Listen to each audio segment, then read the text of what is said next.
Welcome to the Entre Pastors podcast on YouTube.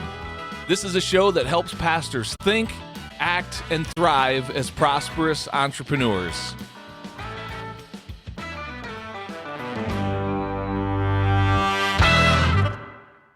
Well, Nate, it is our pleasure to welcome you to the Entre Pastors podcast, man. Welcome to the show. Thank you so much. I appreciate it. Yeah, man, I've been looking forward to our conversation. Connected with you recently on just kind of a random Zoom call. I think you and I were together on, just getting to know each other a little bit more. And as I heard your story, I was like, man, this is pretty cool. I want to share you with our community from multiple angles. So we'll talk ministry, we'll talk business, we'll get into the specifics of the thing that you're building in our conversation. But why don't we start with just a little bit of an overview? Tell us where you are in the world and what has your pathway been into pastoral ministry? Kind of give us that high-level view of what your ministry life has looked like. So my wife and I have been married for over 20 years now. We've got 4 kids. We live in Southeast Texas. There's a decent-sized town east of Houston called Beaumont. And that's currently where we live, in Beaumont, Texas. And it was 2006 when I was originally introduced to ministry. I started off doing music ministry. And then in 2010, I became a youth pastor and also was leading music at the church as well. This was a different church. So this was my second church that I was a part of. And then 2018 is when the Lord called me to my first church. And I pastored for 3 years at that church and then just felt led to step down a couple years ago. Okay. Did you grow up wanting to be a pastor? Or did you grow up wanting to do anything else except being a pastor? What did that look like for you? I had no desire when growing up, I had no desire to be in ministry at all. My dad was a business owner. He was very involved in the church. My granddad was a pastor. My uncle was my first pastor. From as soon as they brought me home from the hospital, that was the church that we were attending, was my uncle's church. But it was, and I also grew up pretty shy. I didn't have a whole lot of confidence growing up. It wasn't until I got into college when I really started kind of coming out of my shell a little bit. But even whenever I started at the church in 2006 doing music ministry, I have a background in music. I had a choir scholarship for 3 years in college. And when the search committee, it was a church we were already attending, when the search committee came to me and said, hey, with your background in music, would you like to just kind of fill in one Sunday until we find somebody? And I said, absolutely not. I can't do that. Like, there's no way. But fortunately, the Lord just kind of impressed on me that I needed to step into things that make me uncomfortable. And so for some crazy reason, after them asking me about 3 or 4 times, I said yes. And I was there for a year and a half after that. So I led that Sunday, and they said, the church would like to know if you would like to lead next Sunday. And I was like, okay. And then they said, will you be the interim until we find somebody? And I said, sure. And then they finally said, will you just be the guy? And so so that was my first introduction to ministry in general. I just thought I would get a business degree and do something with that. Maybe even take over the family business one day, something like that. So, yeah. So it's kind of funny how in church world, those roles start out as temporary or volunteer, or whatever. And then before you know it, you find yourself in charge of something you never asked to lead. So that's not a totally uncommon testimony of someone's pathway into pastoral ministry. And so, Nate, we don't have to go deep into this if you don't want, and I can edit this out entirely if you don't like this question, but because I'm not looking for the dirt in the weeds per se, but there's a theme that I do want to hit on. Like you mentioned, stepping down from the church role that you were in as a lead pastor here.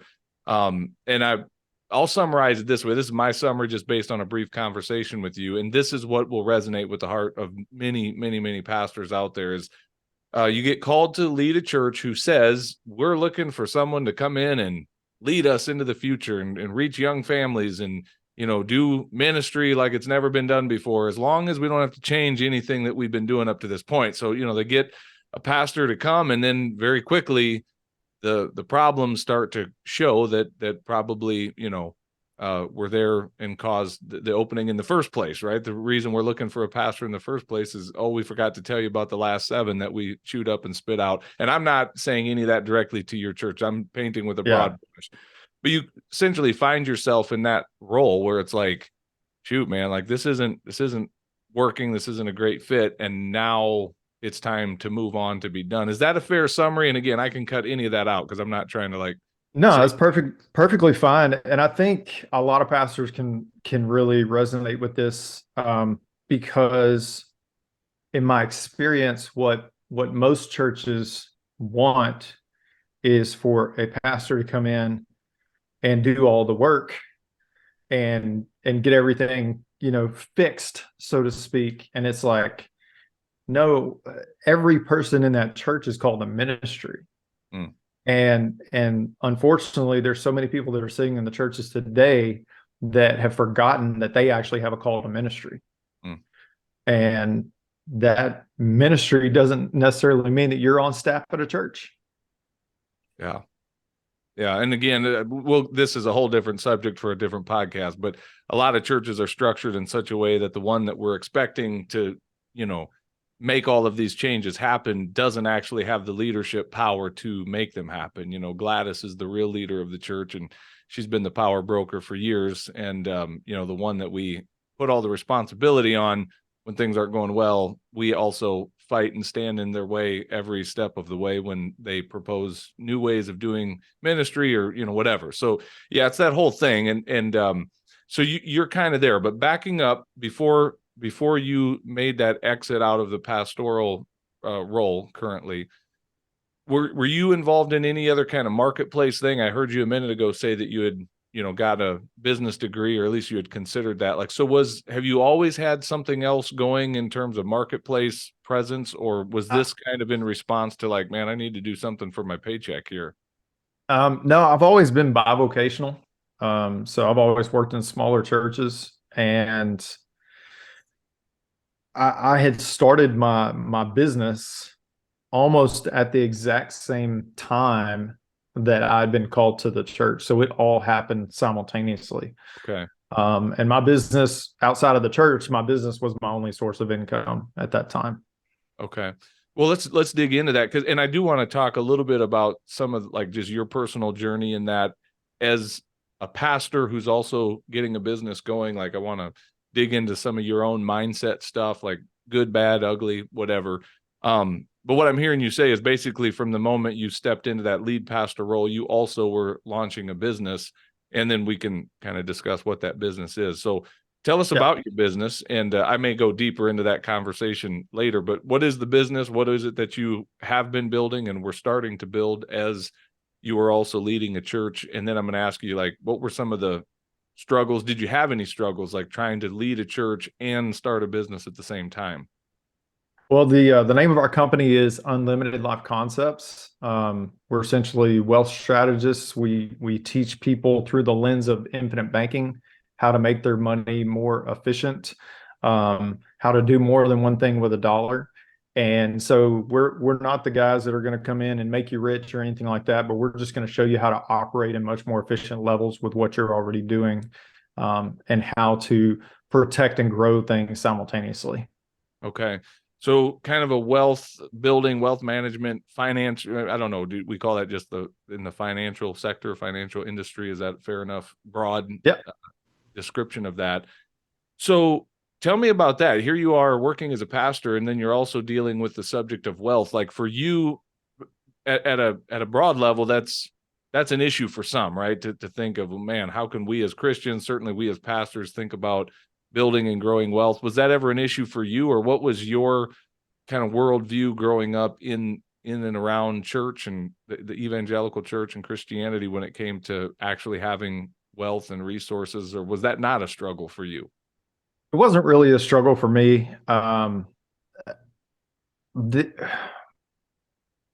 Being in the church, being a pastor, and also having this other thing that you're doing simultaneously, I knew very early on that it could be confused.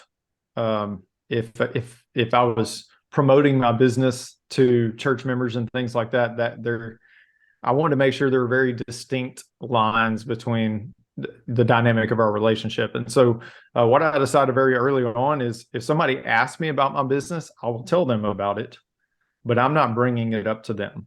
Mm. And so if somebody wanted to know about it, they had to ask the right questions in order for me to talk about it. Because I never wanted to be seen as like, oh, here comes the sales pastor, the guy who's trying to get me into something or get me to do something or whatever. And so it actually made it very, very easy while I was there in terms of running my business. The church was very gracious in that my church office, they allowed me to actually work out either for the church or for my business. So they didn't have a problem with me taking a call and talking to a client or something like that while I was at the church. Yeah. So Unlimited Life Concepts deals with a concept known as infinite banking. I don't want to put any words in your mouth, so feel free to clean up any mess I'm making with this. But before we get into the specifics of that, like at Entre Pastors, we kind of have three pathways that we describe that a pastor could go down. One being like a service-based business, where you're out tangibly building something with your hands or doing something like that. E-commerce, we have a pathway that we encourage people to look at if that's interesting to you, selling, retail products online, that sort of thing.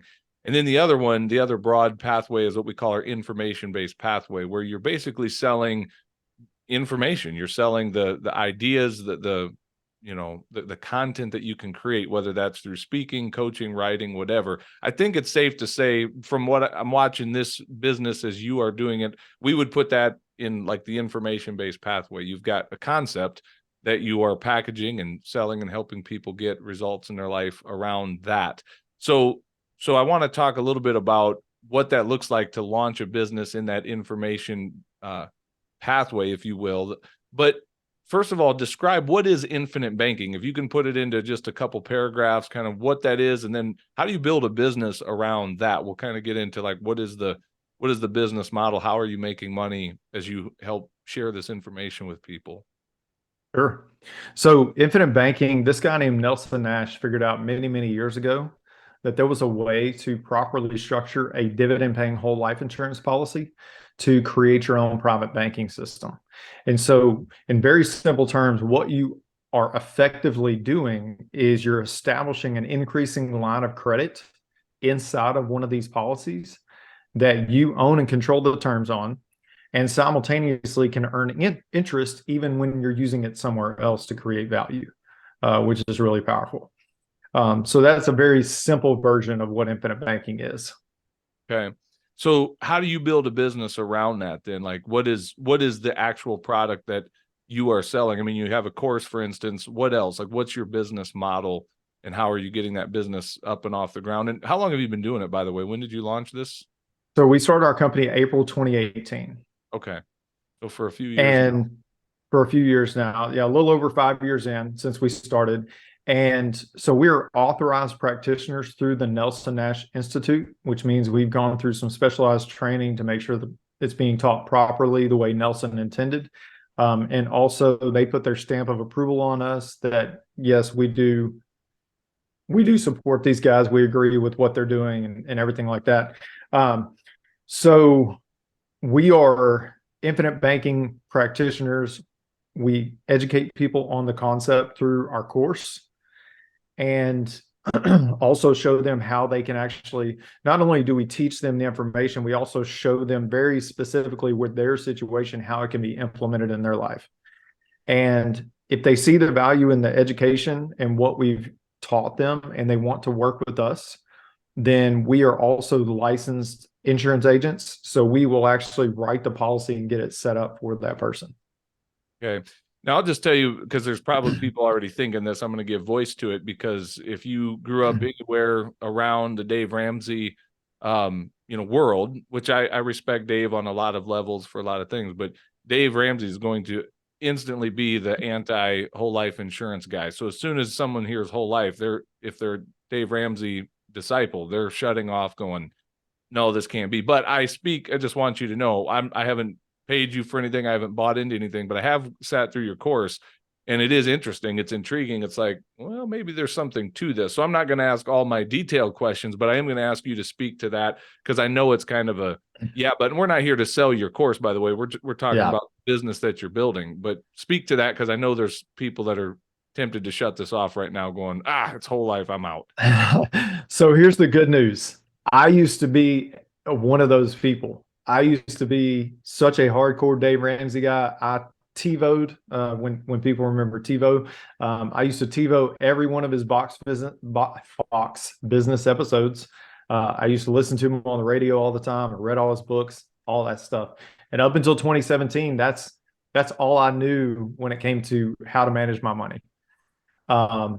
And when I read Becoming Your Own Banker in 2017, it was the end of 2017. Me and my business partner we've known each other 30 years now. We grew up together. We were in the midst of accountability already. We were just holding each other accountable in different areas of our life, being better husbands, followers of Christ, better fathers, our fitness goals, all those things. So in the midst of this accountability, I come across this book, Becoming Your Own Banker. And immediately after I read it, I share it with Brandon. Now, Brandon was more hardcore Dave Ramsey than I was. In fact, his wife affectionately called him DR in the house from time to time because of how much of a budget Nazi he was. So when Brandon read the book and came back and said, hey, if this is real, this is crazy. And I was like, okay, that's kind of what I thought too. So we started doing some research, found out people were having success with it, and that really whole life insurance is just very misunderstood in the grand scheme of things. And what Nelson Nash figured out was there was a way to properly design a policy, structure it where in a normal traditional whole life insurance policy, the insurance agent, this is where Dave Ramsey talks about high commissions for insurance agents. He talks about it all the time. The insurance agent wins day one at the table more than the client does. Now, over time, that shifts back over to the client side. The way we structure a policy, the client actually wins more than the agent day one. So it benefits the way the policy is structured is basically we have the ability to take a lesser commission so that we get to pass that over to the other side of the table, and the client gets to benefit from that. And it's just understanding the design, how the policy set up, everything like that. So the world of Dave Ramsey, by term, invest the difference. I get it. I was there. I used to be exactly that. And it was only being willing to explore something different that I discovered that there's value when you understand it. And I tell people this all the time, the Dave Ramsey world, the world that you're living in right now, I've been there. Like, I get it. I understand your world, but you've never explored my world. Like, just come explore my world and see what it's about. Mm-hmm. That's all we say. That's why when somebody does go through our course, they get a 365-day opportunity to request a refund, because we're never going to take a dollar from somebody that we're not willing to hand right back to them. We just want them to discover what we've discovered and why we're so excited, and all the really cool stories that we built up over the years from people that we've been able to help. Man, it just there are moments when someone tells us and expresses their gratitude to us that just brings tears to our eyes. And we just feel incredibly blessed and grateful to be able to do what we do. Yeah. Well, I'm right there with you in terms of just being willing to explore a concept. For those that are watching on YouTube, I'm holding in my hands this copy of the book you sent me, Becoming Your Own Banker.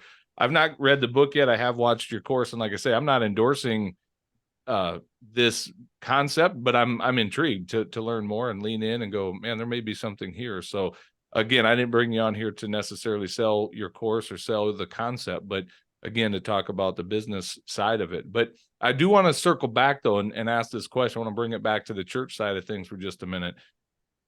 So walk me through this. Like, how did you, by being in business and having a stream of income, how did that set you up when you now find yourself in a situation where on the church side, man, I'm a little stuck. Like, here I am in a church that is not necessarily paying me a huge salary, if any kind of a salary at all. And there's just kind of, we're at gridlock here in terms of moving forward and doing the things that are going to really be required to see this thing grow anyway. By the way, a situation many pastors find themselves in, like we said earlier, Right. and stuck. Like, I feel stuck, but it's my small paycheck. I don't have any, it's small, but it's what I've got. And it's, if I leave this or if I get fired from this, I got nothing. How did that change for you? The fact that you had a stream of income and a business, talk us through that a little bit. Cause there's pastors listening right now, leaning in going, yeah, tell me about that. Yeah. Having sort of a backdrop of income, um,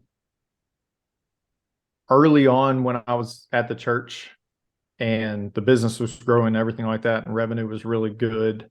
And it's continued to be good, but it started taking a lot of the stress off of me.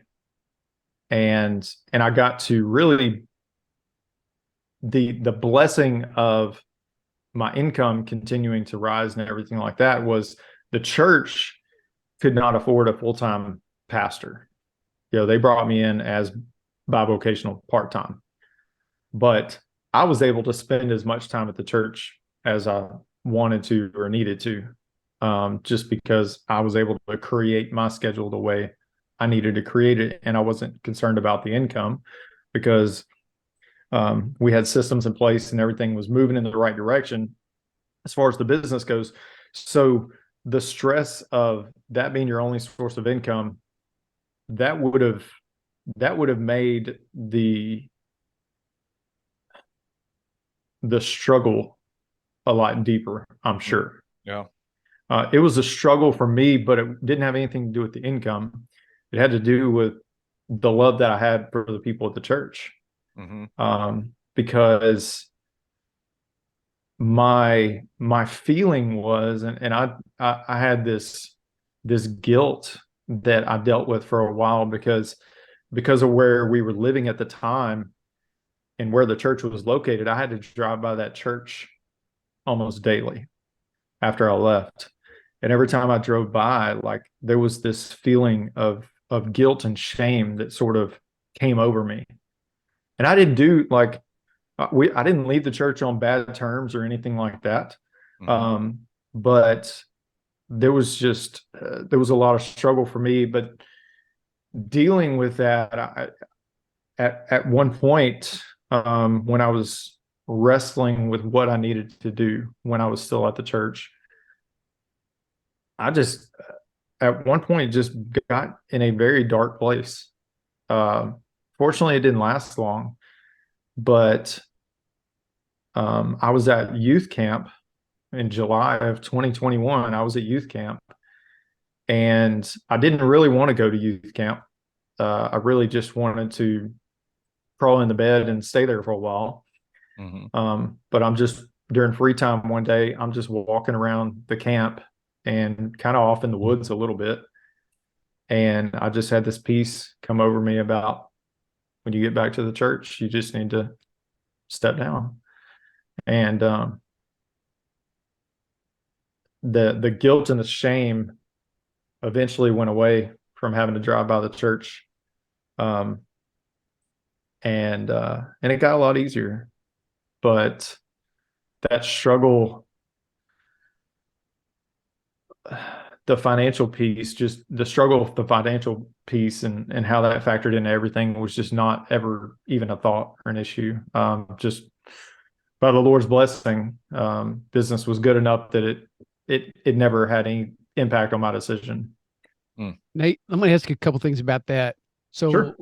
Since you obviously for a while at least had the bandwidth and maybe you could have kept on doing both of those things concurrently, what did that feel like as you were, did it seem natural to you or was it a real burden, or did you get to the point now looking back where you'd say you experienced a bit of a burnout after a while, or how long did you do do those two things simultaneously? And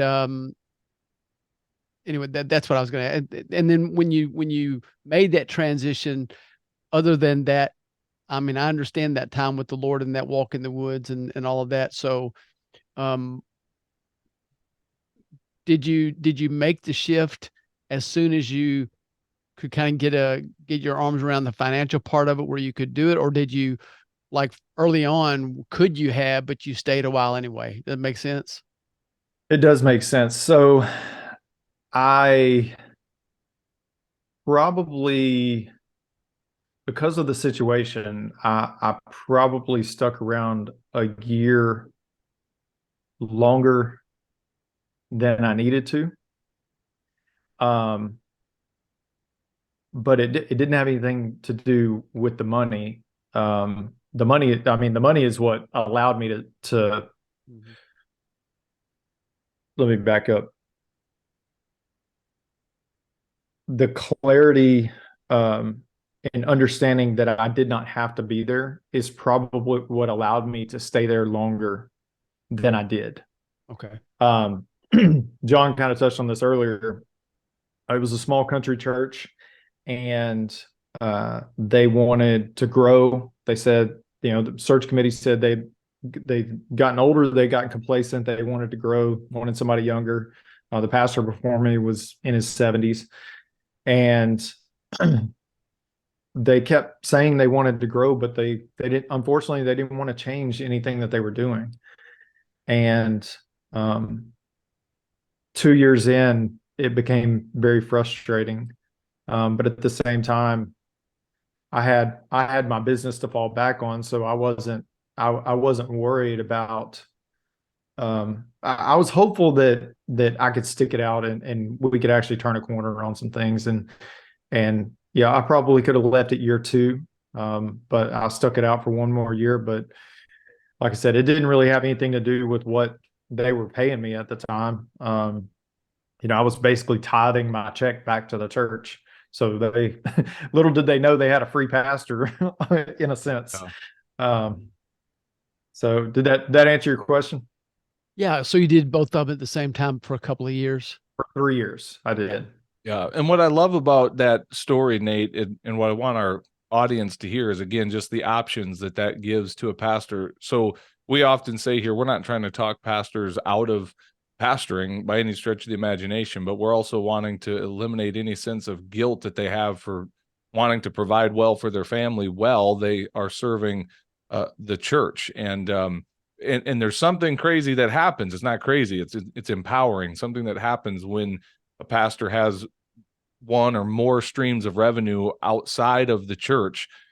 I think it emboldens their leadership. They're there for the right reasons. I mean, they didn't take the job for the money in the first place. So it's not about that, but it emboldens them and empowers them to lead in the way the church needs to be led, even if, or in this case, when it's like, look, y'all are going to need a different leader, because if you want stagnation, you got the wrong guy. I'm not the guy to lead us into status quo, what we've been doing for the last however many decades. And it empowers a pastor to make that choice. I think it's for the betterment of the church. And that's why it's one of the many benefits we see of having pastors that are funded in addition to and outside of the local churches that they lead. So I love that about your story. So cool. Les, you got any other questions? No, it's great to meet you, Nate, and hear your story. I think a lot of our audience, a lot of our members are going to resonate with, and I appreciate you being honest with us about that struggle, because they're going to resonate with the struggle and the tension that can be there. We say a lot that the only person that really understands the role of that lead pastor is somebody that has sat in that chair. That's the only way that you can really appreciate it and understand it, is to have served there. And so you have, well done. We love what you're doing. Love that you see it as a ministry and a business at the same time. So keep it up. Great to have you in our community for sure.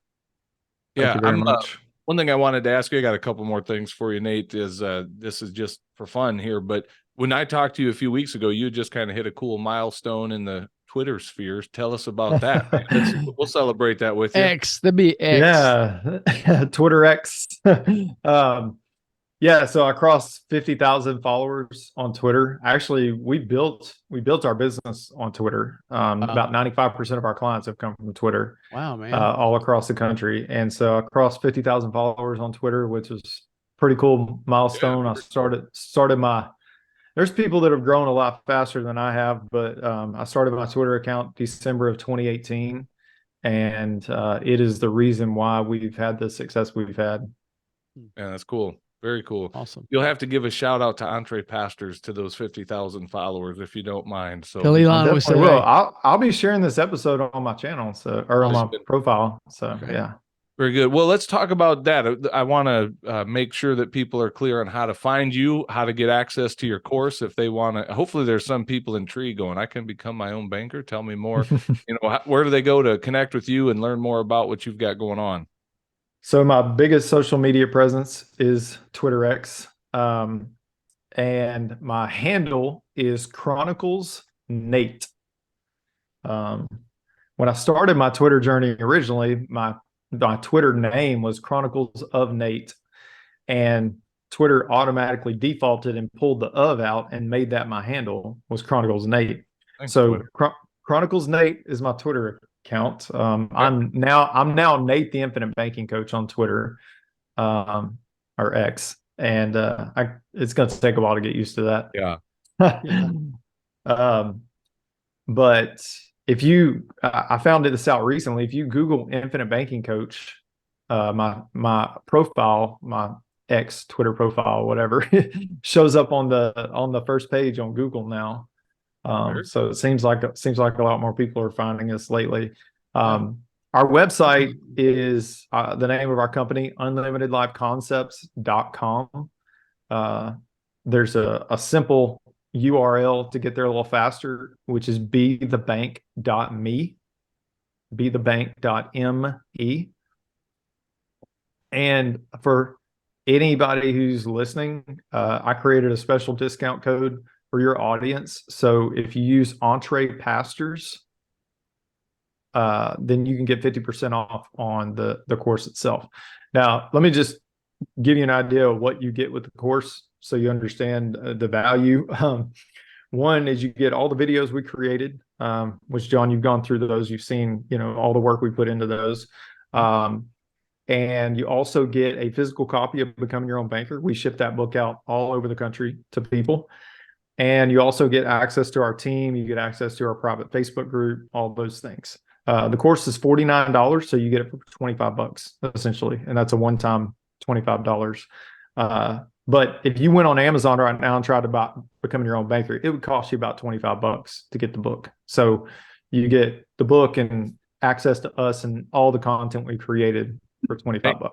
Could we call a no-brainer offer? I don't know why anybody in this. I don't know why anybody would say, I'm not doing that for $25. So I hope you sell thousands of courses after people listen to this episode. So we'll see. Especially when you get a refund after a year. So if 365 days later, you said, hey, I bought this course a year ago and I want my money back. And I'm gonna be like, okay, perfect. No problem. There you go. Well, Nate, man, we're grateful for your time. Thank you for coming on the show and just sharing a little bit of your story and what you're building and how you're serving people. And we hope you continue to do well in that, man. It's been a pleasure getting a few minutes to hang out with you here today. Thank you. Yeah, well, thank y'all very much. I enjoyed it. Nate. You bet. Well, hey, thanks for watching this episode of the Entre Pastors Podcast. Make sure you hit that subscribe button so you can be notified every time we release a new episode. If you'd like to get connected to other pastors who are learning to think, act, and thrive as prosperous entrepreneurs, then we invite you to check us out on Facebook.